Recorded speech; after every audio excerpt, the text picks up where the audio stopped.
তো তাই আমি একটা তোমাদেরকে স্পেশাল মেনু করে দেখাবো। যদি ভালো লাগে তোমরা লুচি পরোটা দিয়ে করে খেতে পারো।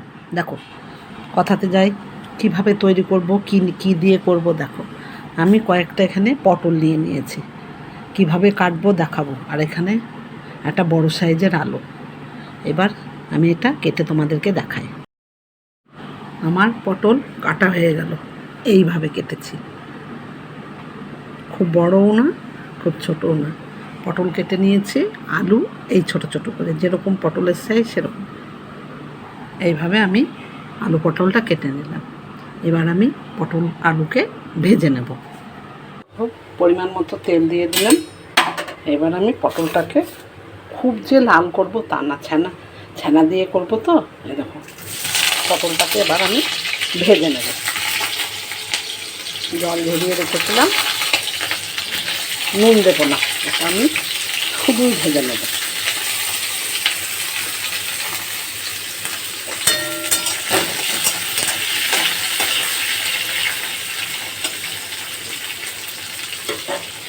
একটু লাল লাল করে ভেজে আমি তুলে নেব।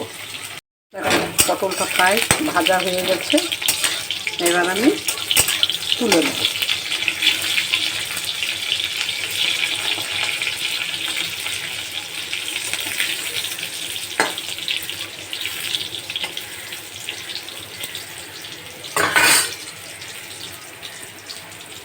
খুব ভাজা হয়ে গেছে, এবার আমি তুলে নিচ্ছি পটলগুলো।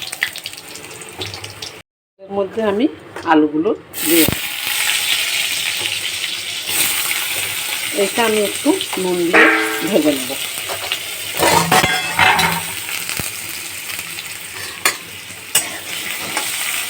ঢাকা দিয়ে আমি এটা নুন দিয়ে ভেজে নেব। ওইটাতে আমি রান্নাটায় কি মশলা দিই দেখো। আদা, কাঁচা পাকা লঙ্কা 4-5-6টা, গরম মশলা হচ্ছে, মধ্যে আছে এলাচ, লবঙ্গ, দারচিনি আর গোটা জিরে। এটা আমি শিলনোড়ায় এবার পেস্ট করে নেব। এটা আমার লাল লাল করে ভাজা হয়ে গেছে, আমি এবার এটা তুলে নেব। তেল আছে, আমি 1 চামচ মতো ঘি দিয়ে দিলাম এর ভিতরে। এবার আমি একটুখানি জিরে ফোড়ন দিয়ে দিলাম, একটা তেজপাতা দিয়ে দিলাম। এবার মশলাটা আমার হয়ে গেছে, তেলের মধ্যে আমি দিয়ে দিলাম, একটু নেড়ে নেব। তারপরে আমি মশলাটা দেবো।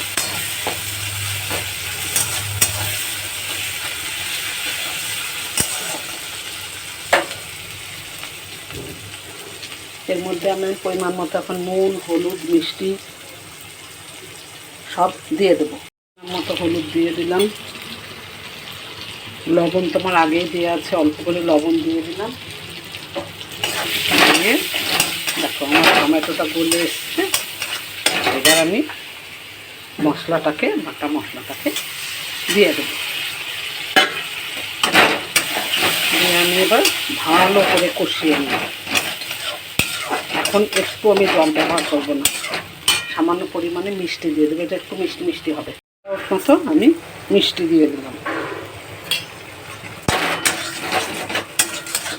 এবার ভালো করে কষাবো। একটু কাশ্মীরি লঙ্কার গুঁড়ো দিয়ে দেবো। কাশ্মীরি লঙ্কার গুঁড়ো কিছুটা দিয়ে দিলাম, এটা কালার হওয়ার জন্য, অপশনাল, তোমরা দিতেও পারো না দিতেও পারো। এবার যতক্ষণ তেল না থাকছে ততক্ষণ আমি এটাকে, মশলা থেকে তেল ছেড়ে এসছে, এবার আমি আলু পটলটাকে দিয়ে কষিয়ে নেব। আঁচটাকে একটু বাড়িয়ে দিই। এবার ভালো করে আমি কষিয়ে নেব।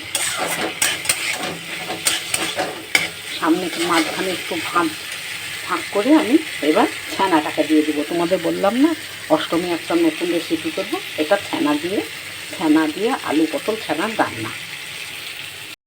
আমি পরিমাণ মতো 50 গ্রাম কি একটু বেশি আমি ছানা এখানে দিয়ে দেবো। এইবার আমি এইটার সঙ্গে ভালো করে নাড়াচাড়া করব।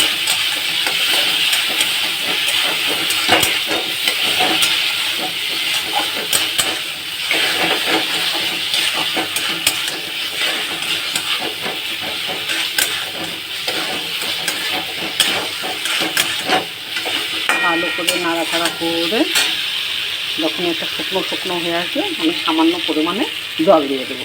কষানো হয়ে গেছে, আমি এদিকে গরম জল করে রেখেছিলাম, এটা আমি সামান্য পরিমাণে শুধু একটু সেদ্ধ হওয়ার জন্য দিয়ে দেবো। এটা আমি একবারে শুকনো শুকনো করে নামাবো। তোমরা একবার হলেও ট্রাই করে দেখবে, দিয়ে তোমরা খেয়ে জানাবে জিনিসটা কীরকম হয়েছে। দেখো আলুগুলোও সেদ্ধ প্রায় হয়ে গেছে। এবার এটা আমি শুকনো শুকনো করে, লুচি পরোটা দিয়ে এটা খুব ভালো লাগে, পোলাও, ফ্রাইড রাইস যা দিয়ে খাবে তুমি। আর রান্নাটা কমপ্লিট। এবার আমি এটাকে নামিয়ে দেবো, হয়ে গেছে আমার।